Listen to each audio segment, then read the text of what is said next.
Hi, hello, welcome to my channel Little Learners. Today I am saying an amazing facts about ice cream. Ice cream is a yummy, virgin dessert made with milk, cream, sugar and flavoring. The first ice cream like dessert was enjoyed by the ancient Chinese over 4000 years ago. 50% of the volume found in ice cream is air. The most popular ice cream flavor are vanilla, chocolate and strawberry. You can eat ice cream in a cone or a cup. Cone can be crunchy and delicious too. Ice cream trucks plays music to let kids know they are nearby selling ice cream treats. You can make your own ice cream at home using an ice cream maker or a simple plastic bag method. They are delicious treats to make ice cream between two cookies or wafers. Some ice cream flavors are very creative like cotton candy, double gum and even bacon.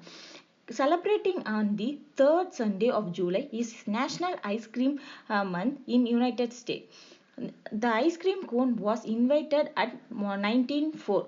Ice cream melts fast, so you have to eat it quickly on hot days. They are healthier ice cream options made with less sugar or non-dairy milk like almond and coconut milks. Enjoy your ice cream. Thank you. Have a nice day.